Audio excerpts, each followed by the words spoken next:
Antes de que la lluvia cayera, la tierra ya estaba ahogada en maldad. Estamos a punto de desenterrar los secretos del mundo antediluviano, una civilización de gigantes, perversión total y una decadencia tan profunda que forzó la mano del Creador. Si esta historia épica resuena contigo, tómate un segundo para suscribirte. Déjame un comentario diciendo «Diluvio» y comparte este viaje histórico y espiritual para que más personas descubran la verdad sobre el hombre que salvó a la humanidad. Hoy, no solo analizaremos la figura de Noé, el hombre que caminó con Dios mientras todo a su alrededor se derrumbaba, sino que exploraremos la aterradora realidad de ese mundo perdido. ¿Quiénes eran los Nefilim? ¿Cómo era la vida diaria de una humanidad que ignoraba toda moralidad? Este es el relato del juicio más devastador de la historia, la crónica de Noé, la obediencia, la construcción del arca y el castigo inevitable para una tierra que se negó a arrepentirse. El Eterno no juzgó solo las acciones visibles de la humanidad, sino la fuente oculta de esas acciones, la mente. La Biblia registra que la depravación era total. El corazón humano se había corrompido hasta tal punto que cada pensamiento, cada intención que brotaba, era de continuo y solamente maldad. Esta no era una sociedad que pecaba esporádicamente, sino una cultura que había normalizado la brutalidad. El juicio divino no fue arbitrario. Fue una respuesta a una tierra que estaba literalmente llena de Hamas, una palabra hebrea que denota crueldad, daño y transgresión desenfrenada. Ahora, consideremos las implicaciones de vivir en esa era. Los hombres antediluvianos, descendientes de Adán, vivían casi un milenio. Piensen en un periodo de 900 años dedicado a perfeccionar el arte de la depravación y el rechazo a lo divino. Qué secretos oscuros, qué tecnologías olvidadas y qué horrores genéticos pudieron haber florecido en un lapso de tiempo tan vasto y sin moral. La longevidad extrema no trajo sabiduría, trajo una ambición ilimitada para la maldad, cimentando una civilización donde la línea entre lo humano y lo prohibido se había borrado por completo. Tal fue la pena del Creador, que el texto dice que se arrepintió de haber hecho al hombre sobre la tierra, una declaración que subraya la intensidad de la desesperación cósmica. Este mundo estaba más allá de la reparación moral. Solo quedaba el reinicio. Pero ¿qué factor desencadenante llevó a esa maldad sin freno, a ese punto de no retorno? La respuesta yace en uno de los pasajes más enigmáticos de la Escritura, el punto exacto donde lo terrenal y lo celestial colisionaron, la aparición de los Nefilim. Génesis narra que los hijos de Dios vieron que las hijas de los hombres eran hermosas y tomaron esposas de entre ellas, engendrando a estos seres. Eran ángeles caídos que abandonaron su posición, entidades prehumanas con conocimiento prohibido, o quizá una élite gobernante que abusó de su poder espiritual. Este misterio milenario marcó la sentencia final de la tierra, pues esta mezcla prohibida no solo corrompió la sangre, sino que potenció la violencia y el gigantismo. Los Nefilim, cuyo nombre significa los caídos, eran los tiranos de aquel mundo, poderosos hombres de renombre y fuerza descomunal, que caminaban sobre la tierra demostrando la inutilidad de las leyes y la futilidad de la resistencia. Ellos eran el símbolo viviente de la transgresión total, la prueba de que el mal no solo existía, sino que se estaba solidificando en formas físicas e imponentes. Mientras el planeta entero se inclinaba ante el poder corrupto de los gigantes, una pequeña familia se mantenía al margen, separada por una simple, pero inquebrantable cualidad: la gracia. Noé encontró gracia ante los ojos del Señor, no porque fuera perfecto en un sentido absoluto, sino porque, en medio del caos genético y la maldad organizada, aún se esforzaba por hacer lo correcto. Y fue a este hombre, a este anacronismo moral viviente, a quien Dios le reveló un plan de escape tan colosal y ridículo que solo podía provenir de la mente divina. El plan era una sentencia de muerte para la tierra y un manual de construcción para un hombre. Dios no le pidió a Noé que cavara un canal o que construyera una fortaleza. Le pidió una caja rengular de madera, 300 codos de largo, 50 de ancho y 30 de alto.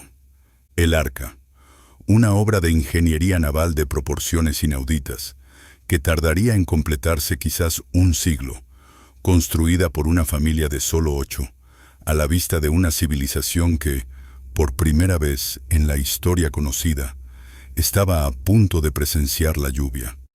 Piensen en el absoluto absurdo de esta situación. En un mundo donde la maldad gobernaba y los gigantes se burlaban de toda ley, Noé se dedicó por 100 años a un proyecto que, para todos los demás, era la prueba irrefutable de la locura. ¿De dónde sacaron la madera gopher, mencionada solo en este pasaje bíblico? ¿Cómo lograron impermeabilizar con el betún una estructura tan masiva, dominando una tecnología de sellado que desafiaba la época? Estos detalles técnicos no hacen más que acentuar la fe ciega requerida. Cada martillazo era una predicación. Cada tabla colocada era un anuncio del juicio. Mientras la humanidad seguía festejando sus vicios y los Nefilim continuaban su dominio, totalmente ajenos al peligro inminente, Noé se dedicaba incansablemente a la obediencia. Su vida fue una demostración de que la verdadera gracia se manifiesta no en la perfección, sino en la persistencia ante la verdad.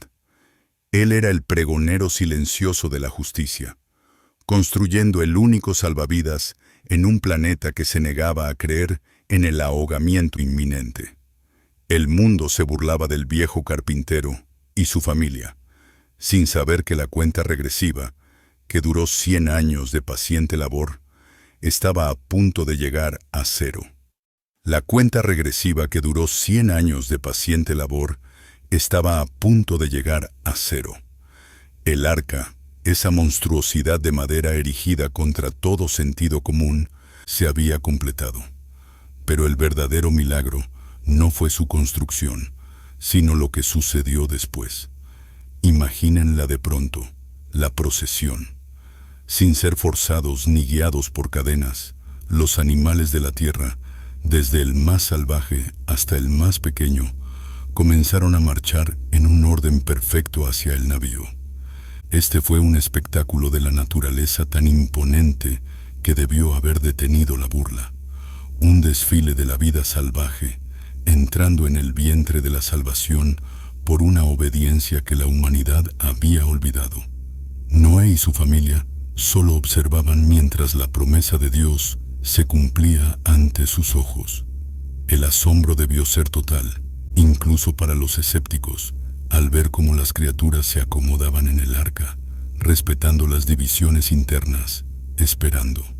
7 días de gracia final se otorgaron, tiempo en que la puerta, aún abierta, ofrecía una última oportunidad, un mudo pero poderoso llamado al arrepentimiento. Nadie cruzó el umbral.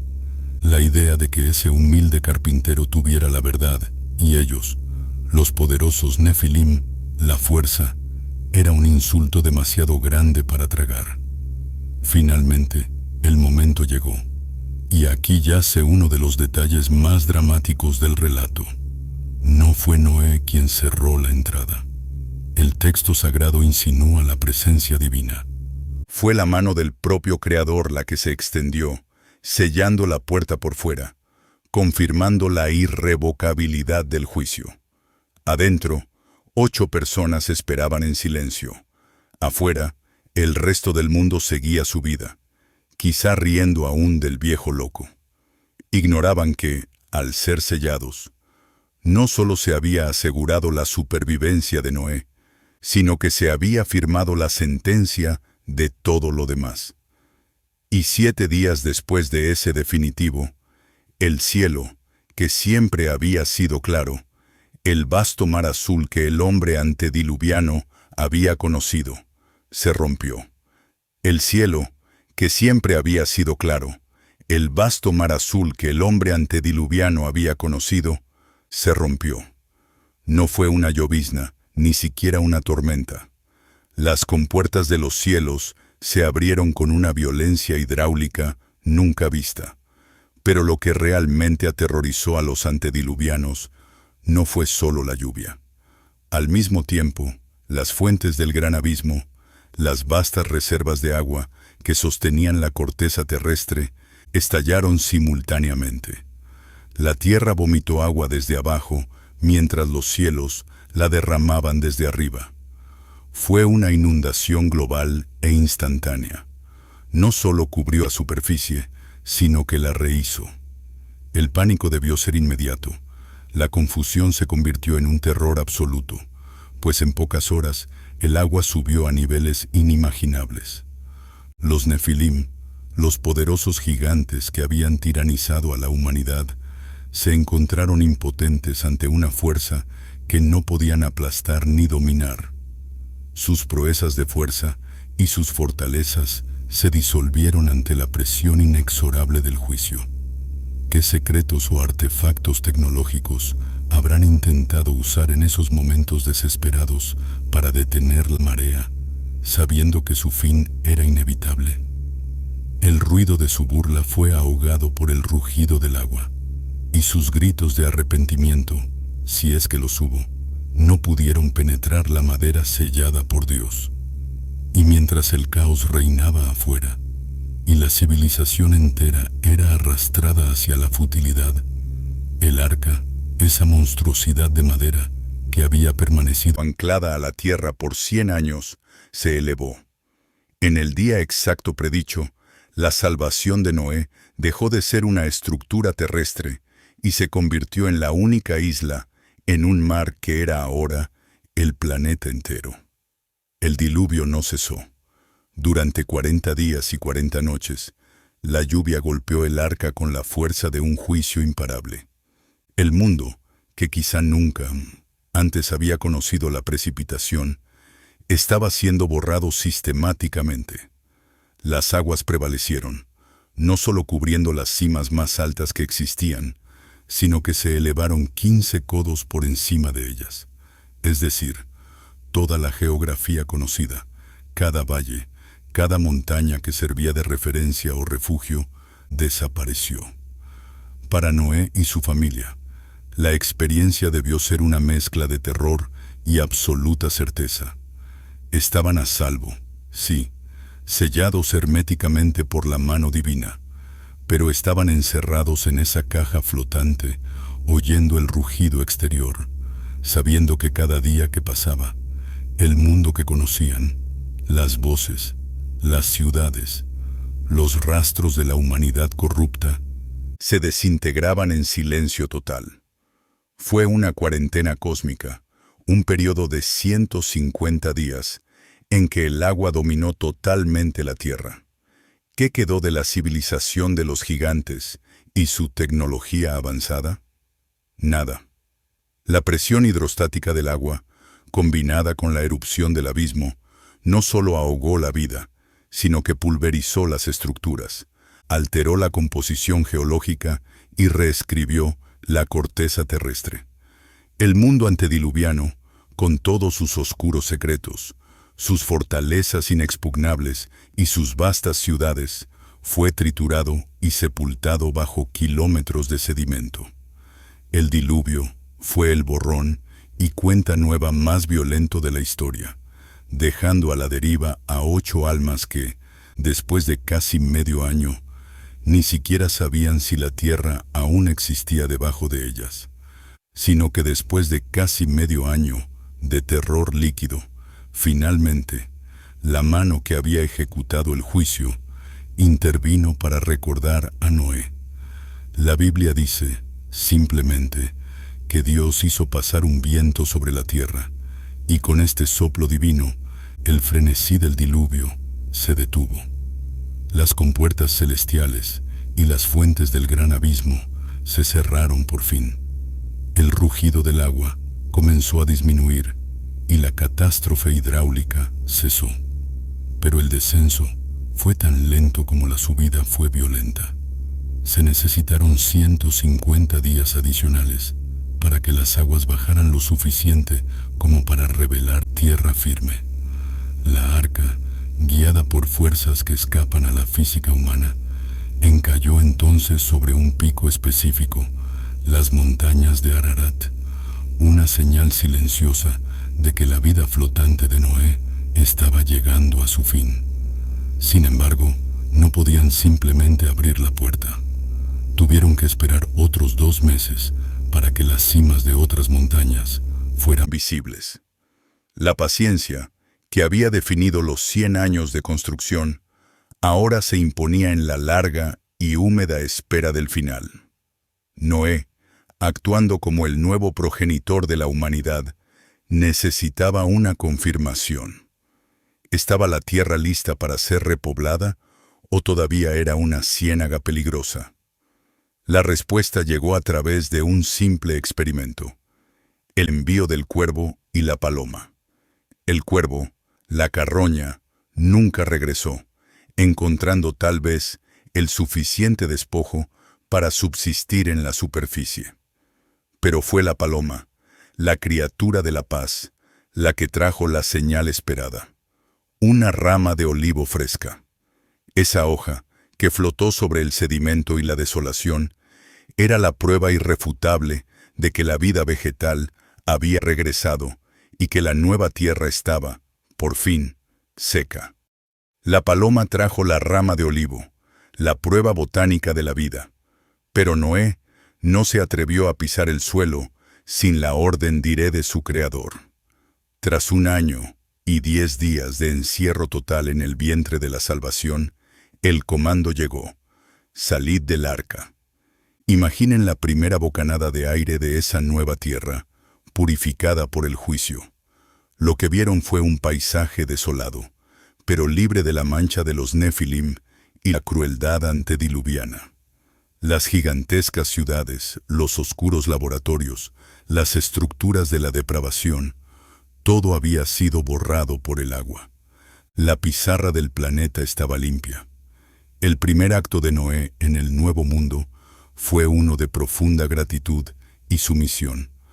No construyó un refugio, ni buscó restos de la vieja civilización. Construyó un altar. Elevó ofrendas de todos los animales limpios que llevaba consigo, un acto que no solo era de adoración, sino la reinstauración de un vínculo roto entre Dios y la humanidad. Y fue en respuesta a este aroma de sacrificio, a este acto de fe renovada, que el Eterno estableció su promesa más tangible, la garantía de que el mundo, aunque imperfecto, no volvería a ser destruido por el agua. Elevó una señal celestial para todas las generaciones, un arco de color suspendido en las nubes, una bandera de tregua cósmica, el pacto del arco iris.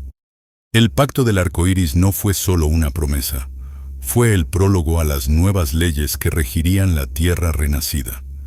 Con el mundo purificado, la humanidad recibió una nueva directriz: fructificad y multiplicaos, llenad la tierra. Pero esta repoblación vino con cambios fundamentales.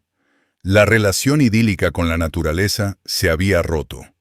Ahora, el temor del hombre cayó sobre las bestias, y por primera vez, Dios permitió el consumo de carne, aunque con la prohibición de comer la carne con su vida, es decir, con su sangre. Y para evitar el rápido retorno a la violencia antediluviana, se estableció una ley moral inmutable: la santidad de la vida humana. El derramamiento de sangre humana sería castigado por el hombre, porque el hombre fue hecho a imagen de Dios. Estos fueron los cimientos de la civilización postdiluviana, un intento divino de proveer una estructura social para la redención. La humanidad había sido salvada, pero la semilla de la maldad seguía plantada en el corazón de Noé y sus hijos, el mismo defecto que había condenado a la civilización de los gigantes.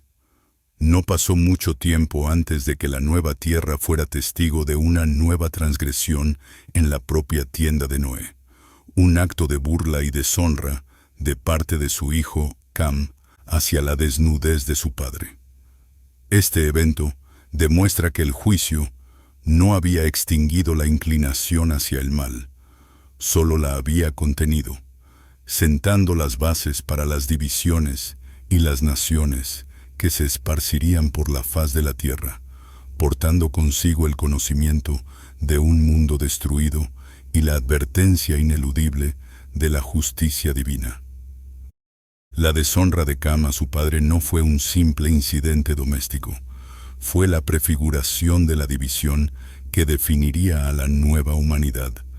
La maldición de Canaán y la bendición sobre Sem y Jafet establecieron las primeras líneas de separación en la tierra recién limpiada.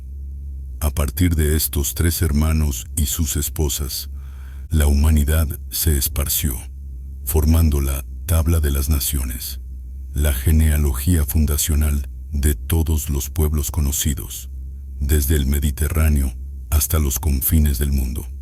La memoria del diluvio todavía estaba fresca en la mente de los bisnietos de Noé, pero el miedo al juicio comenzó a ser reemplazado por la ambición.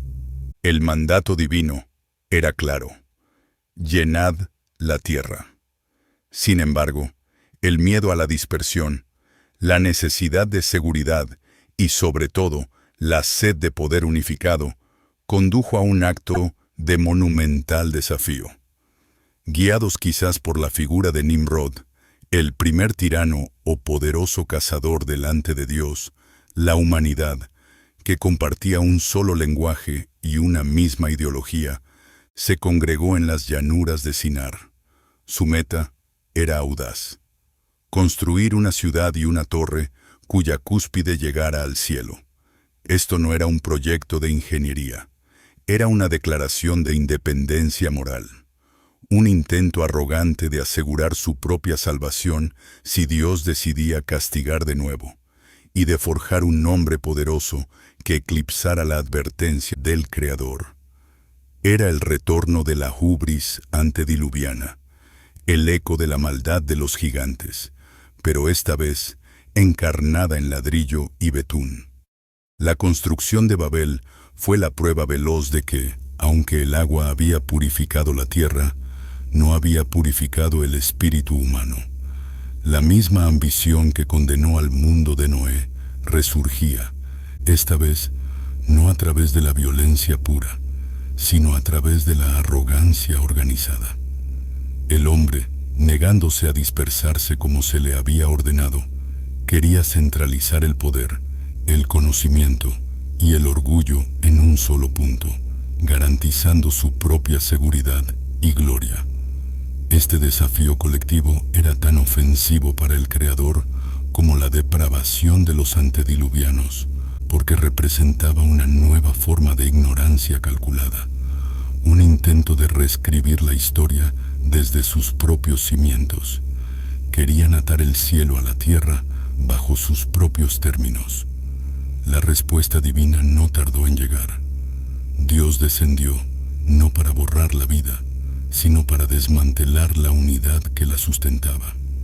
De pronto, el lenguaje universal, esa herramienta de cohesión y poder, se hizo añicos. El constructor ya no entendía al capataz. El proveedor no comprendía al albañil.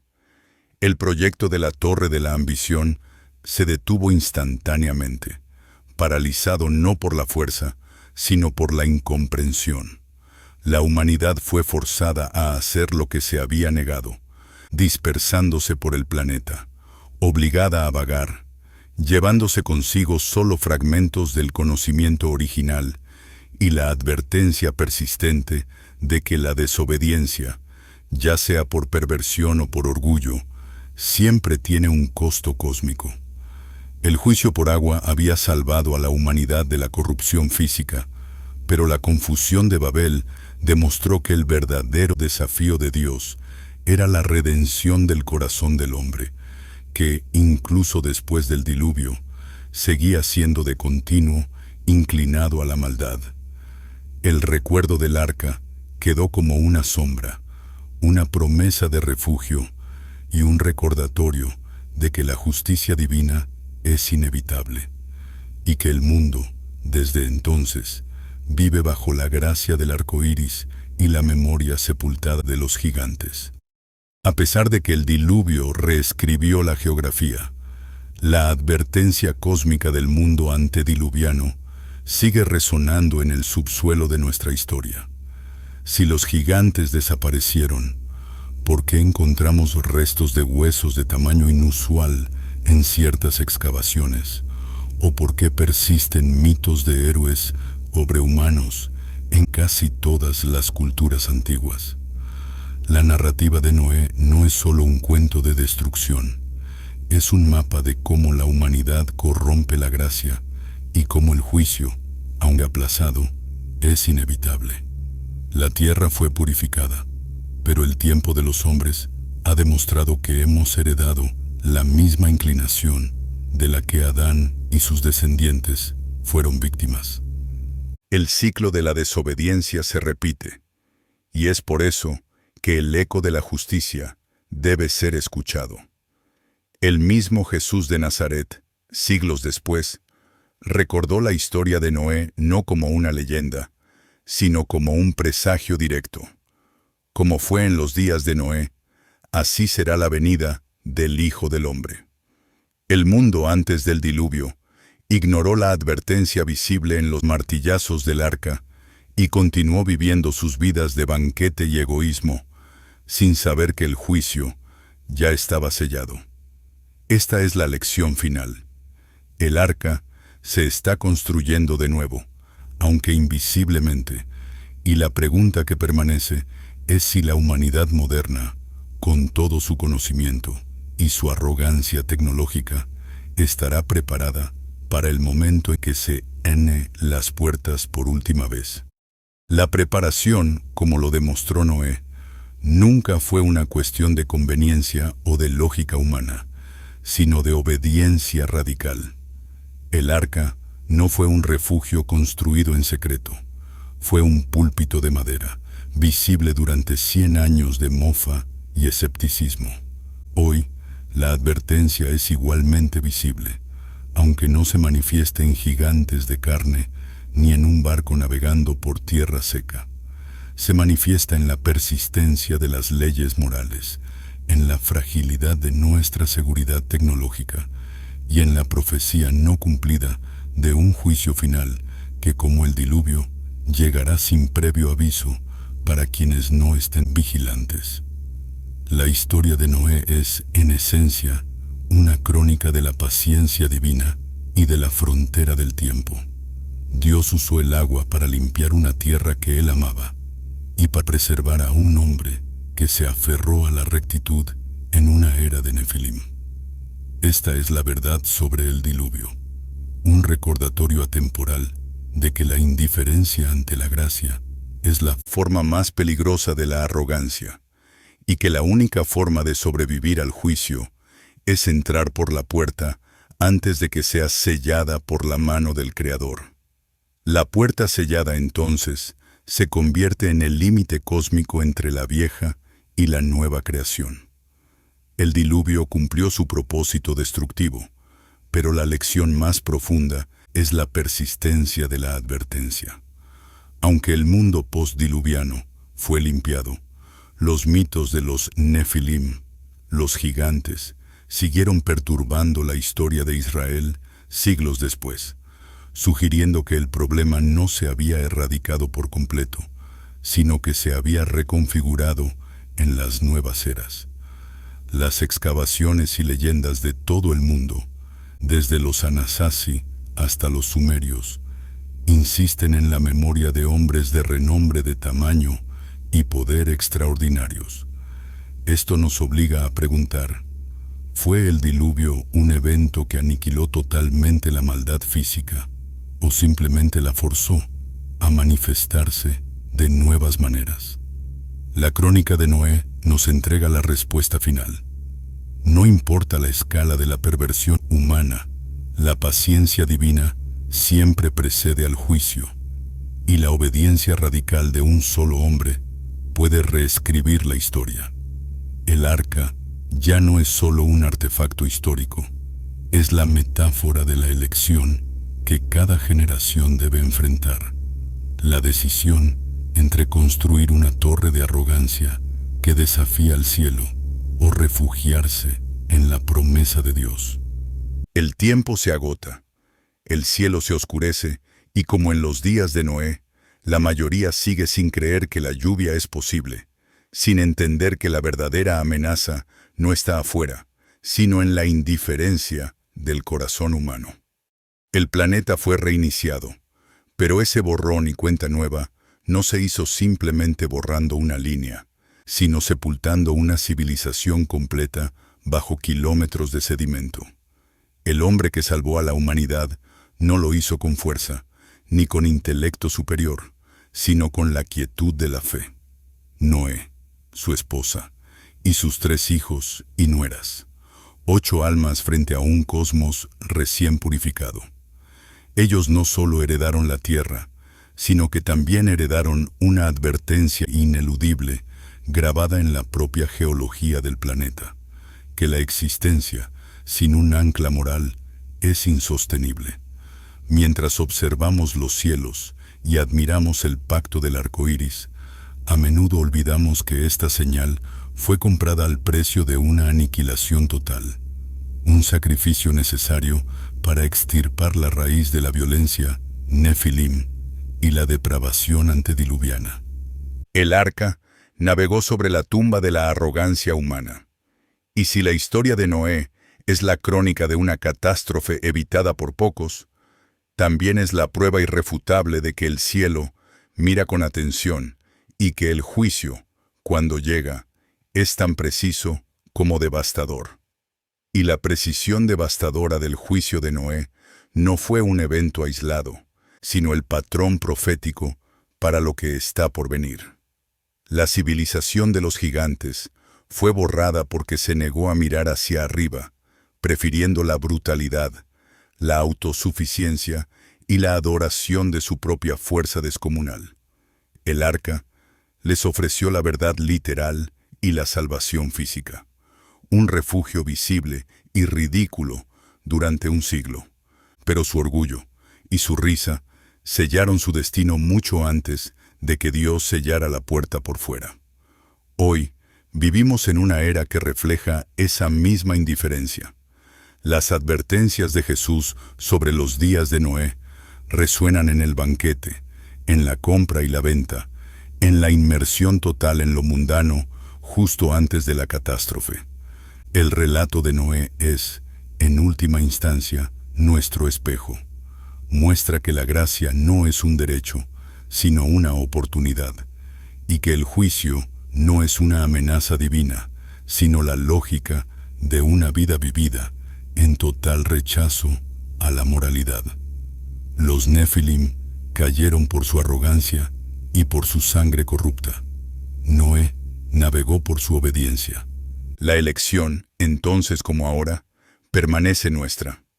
Pero el legado de Noé va más allá de una elección binaria entre la fe y el juicio. Es la evidencia de que la obediencia radical es la única infraestructura capaz de soportar el peso de la furia cósmica. La lección final del arca no se encuentra en las dimensiones de la madera, sino en la dimensión de la confianza que requirió ese proyecto. El mundo antediluviano, con sus secretos de los Nefilim y su tecnología perdida, nos recuerda que el intelecto sin moralidad es una sentencia de muerte autoimpuesta. El Creador no busca nuestra fuerza, sino nuestra sumisión al patrón de la rectitud.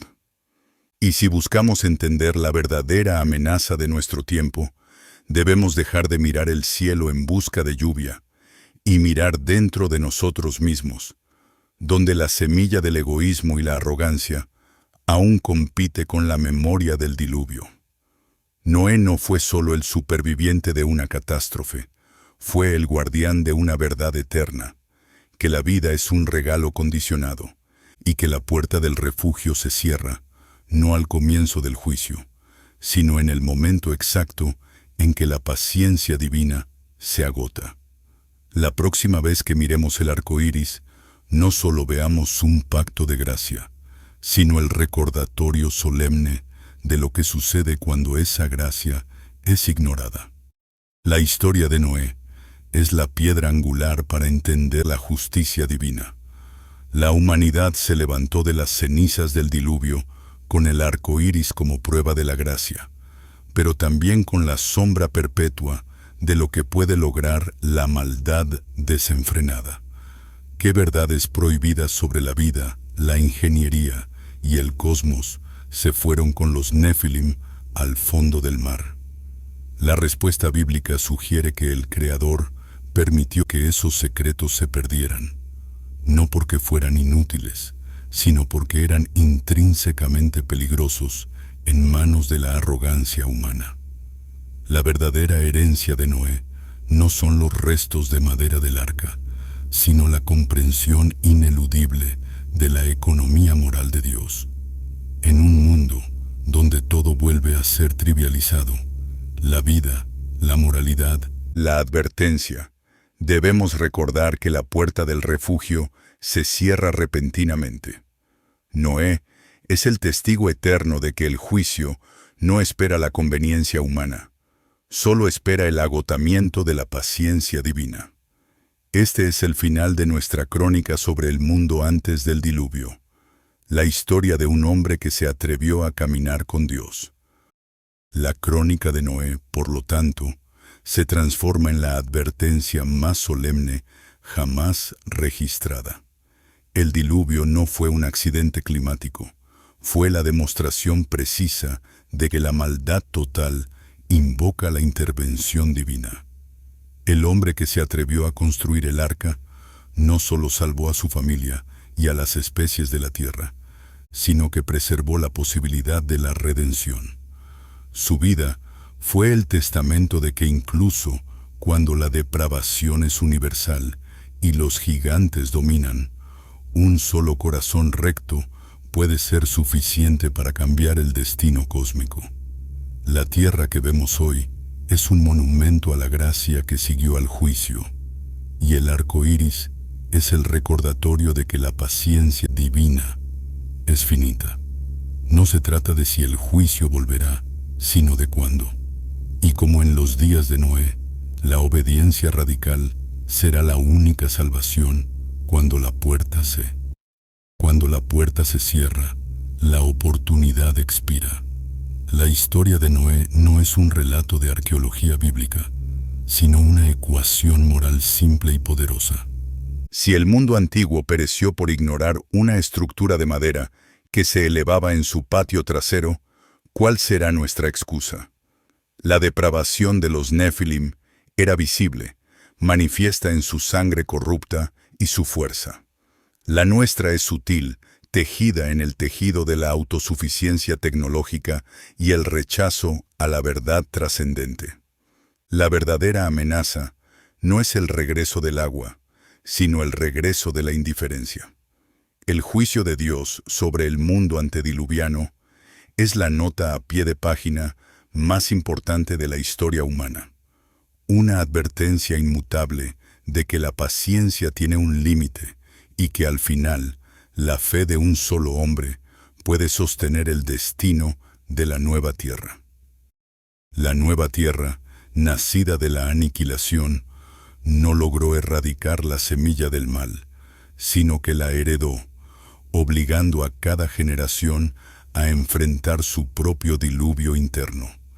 El arca ya no flota sobre las aguas, pero su sombra se proyecta sobre cada intento de la humanidad por construir torres de autosuficiencia, sean estas de conocimiento, tecnología o poder.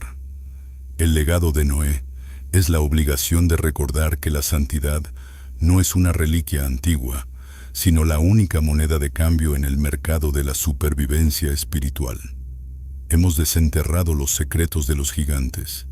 Hemos presenciado la paciencia divina y el juicio total que le siguió. Ahora, sabiendo cómo fue el mundo justo antes de su fin, la única pregunta que queda es: ¿qué estamos construyendo en nuestro propio tiempo de gracia? ¿Un refugio de obediencia o una torre de arrogancia? La respuesta determinará si nuestra civilización se eleva con el arca o perece bajo la lluvia. La historia de Noé es más un recuerdo de catástrofe. Es la profecía fundamental que define la relación entre la soberanía divina y la obstinación humana. El diluvio no solo limpió la superficie, redefinió la paciencia. Cada vez que la humanidad se ha acercado de nuevo al abismo, ya sea a través de la arrogancia de Babel o la tiranía de imperios posteriores, la sombra del arca ha servido como la línea de fondo de la tolerancia divina. La pregunta crucial nunca fue si Noé sobreviviría, sino por qué se le permitió sobrevivir. La respuesta yace en la obediencia, ese antídoto olvidado contra la maldad de los gigantes. La tierra que habitamos es un regalo envuelto en la advertencia, y la señal del arco iris nos recuerda que el próximo juicio, aunque diferente en forma, será idéntico en su finalidad. Aquellos que se preparan para la lluvia entran al refugio. Aquellos que se ríen se encuentran afuera. Y mientras continuamos escarbando en la tierra, buscando los restos de la tecnología perdida y los huesos de los gigantes, la lección de la humildad sigue siendo la única infraestructura que puede sostenernos contra la marea del tiempo. El legado real del mundo de Noé no son los artefactos de una tecnología prohibida, sino el silencio sepulcral que quedó tras la catástrofe. La tierra misma es el testimonio de que algunas formas de maldad son tan corrosivas que requieren el borrado completo. Las vastas reservas de conocimiento, las bibliotecas genéticas de los Nefilim, los planos de sus ciudades que desafiaban la gravedad, todo fue triturado y enterrado en el sedimento. El propósito del diluvio fue claro: arrancar la raíz de una perversión que había mutado más allá de la reparación. Pero el eco de ese mundo, la tentación de la autonomía total y el deseo de trascender los límites impuestos, es lo que define nuestra propia época. Buscamos el poder que tuvieron los gigantes sin la humildad que tuvo Noé. Y es precisamente en esta búsqueda arrogante donde la historia de Noé se convierte, una vez más, en profecía. Pues no se trata de si podemos construir una torre que toque el cielo, sino de si hemos aprendido que el único refugio seguro no está hecho de madera ni de hormigón, sino de la obediencia silente que se mantiene firme mientras el mundo se ríe. El ruido de esa risa, el estruendo de los banquetes y los gritos de los tiranos Nefilim fueron el preludio sordo al diluvio. El silencio que se impuso al cerrarse la puerta del arca no fue un silencio pacífico, sino el sonido más aterrador de la historia: la cancelación de la oportunidad. La historia de Noé es nuestra última lección sobre la acústica de la fe. Nos enseña que, en los momentos finales, la voz de la verdad a menudo es ahogada por la ajancia humana, y que solo la obediencia previa puede transformar el juicio en salvación. La promesa del arco iris nos sostiene, pero la memoria de los gigantes, sus huesos y sus secretos sepultados, nos advierte de un destino. La verdad es que, en el ciclo de la historia humana, no estamos esperando un diluvio. Estamos esperando el final de una puerta. Y la pregunta no es dónde estamos parados, sino a qué sonido estamos prestando atención en este tiempo de gracia.